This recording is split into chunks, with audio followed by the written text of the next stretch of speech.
Kolar times Kannada ನ್ಯೂಸ್ಗೆ ಸ್ವಾಗತ. ಸಾರ್ವಜನಿಕರ ಕಾರ್ಯ ಯಾವುದೇ ಕಾರಣಕ್ಕೂ ವಿಳಂಬ ಸೂಕ್ತವಲ್ಲ. ಎಸಿ ಕೋಲಾರ ಉಪವಿಭಾಗಾಧಿಕಾರಿ ಜಂಬಗಿ ರೇಣುಕಾ ಪ್ರಸಾದ್ ದಿಲೀಪ್ ಅವರು ತಾಲೂಕಿನ ಅಧಿಕಾರಿಗಳಿಗೆ ಸಾರ್ವಜನಿಕರ ಕೆಲಸಗಳನ್ನು ವಿಳಂಬ ಮಾಡದೆ ನಿಗದಿತ ಕಾಲಾವಧಿಯೊಳಗೆ ಪೂರ್ಣಗೊಳಿಸುವಂತೆ ಸೂಚನೆ ನೀಡಿದ್ದಾರೆ.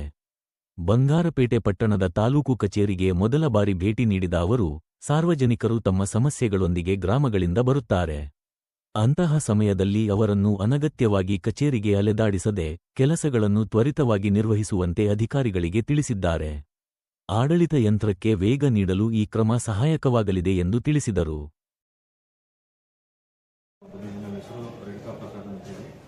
ಇವತ್ತು ನಾನು ವಿಸಿಟ್ ಮಾಡ್ತಾ ಇರುವಂಥ 2ನೇ ತಾಲೂಕಿಗೆ ಬಂಗಾರಪೇಟೆ. ಇಲ್ಲಿ ತಹಶೀಲ್ದಾರೊಂದಿಗೆ ನಾವು ಚರ್ಚೆ ಮಾಡಿ ಸ್ಥಳೀಯವಾಗಿ ಕಂದಾಯ ವಿಷಯಗಳು ಏನು ಪ್ರಗತಿಯನ್ನು ಸಾಧಿಸಬೇಕಾಗಿದೆ ಆ ವಿಷಯಗಳ ಕುರಿತಾಗಿ, ಮತ್ತು ಭೂ ದಾಖಲೆಗಳ ಕುರಿತಾಗಿ 1 to 5 ಆಧಾರ್ ಸೀಡಿಂಗ್, ಆಮೇಲೆ ಎಲೆಕ್ಷನ್ ರಿಲೇಟೆಡ್ ವಿಷಯಗಳು, ಮತ್ತು ಇನ್ನಿತರ ಎಲ್ಲ ಕಂದಾಯ ಸಂಬಂಧಪಟ್ಟಂಥ ವಿಷಯಗಳ ಕುರಿತಾಗಿ ನಾನು ಸಮಗ್ರವಾಗಿ ಚರ್ಚೆ ಮಾಡಿದ್ದೀನಿ.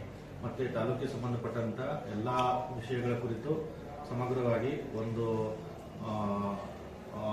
ಏನಂತಂದರೆ ಆಡಳಿತಾತ್ಮಕವಾದಂಥ ಸೂಕ್ತ ಕ್ರಮಗಳನ್ನು ಕಾಲಕಾಲಕ್ಕೆ ತೆಗೆದುಕೊಂಡು ಯಾವುದೇ ಪಬ್ಲಿಕ್ಕಿಗೆ ಯಾವುದೇ ರೀತಿಯ ತೊಂದರೆಗಳು ಆಗದಿರೋಂಗೆ ಕಾರ್ಯನಿರ್ವಹಿಸಲಿ ಅಂತೇಳಿ ಸೂಚನೆಗಳನ್ನು ಕೊಟ್ಟಿದ್ದೀನಿ.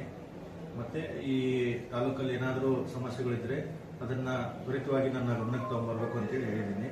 ಮತ್ತು ಏನಾದರೂ ಸಮಸ್ಯೆಗಳಿದ್ದಲ್ಲಿ ನಾವು ಎಲ್ಲ ಕಂದಾಯ ಇಲಾಖೆ ಅಧಿಕಾರಿಗಳು, ಜಿಲ್ಲಾಧಿಕಾರಿಗಳು, ಮತ್ತು ನಮ್ಮ CEO ZP ಕೋಲಾರವರು, ಆಮೇಲೆ ಅಪರ ಜಿಲ್ಲಾಧಿಕಾರಿಗಳು, ತಹಶೀಲ್ದಾರ್ ಅವರು ಮತ್ತು ಇನ್ನಿತರ ಎಲ್ಲ ತಾಲೂಕು ಮತ್ತು ಜಿಲ್ಲಾ ಮಟ್ಟದ ಅಧಿಕಾರಿಗಳು ಸಮನ್ವಯ ಸಾಧಿಸಿ ಇಲ್ಲಿಯ ಸಮಸ್ಯೆಗಳಿಗೆ ಪರಿಹಾರಗಳನ್ನು ಕಂಡುಕೊಳ್ಳಲಿಕ್ಕೆ ಮತ್ತು ಜನಸಾಮಾನ್ಯರ ಭಾವನೆಗಳೇನಿದ್ದಾವೆ ಅವುಗಳನ್ನು ಪರಿಹಾರ ಮಾಡಲಿಕ್ಕೆ ಎಷ್ಟು ಸಾಧ್ಯನೋ ಅಷ್ಟು ಅಗತ್ಯ ಕ್ರಮಗಳನ್ನು ಮತ್ತು ಪರಿಹಾರೋಪಗಳನ್ನು ಕೈಗೊಳ್ತೀವಿ ಅಂಥೇಳಿ ಯೋಚನೆಗಳನ್ನು ಮಾಡಿದ್ದೀವಿ.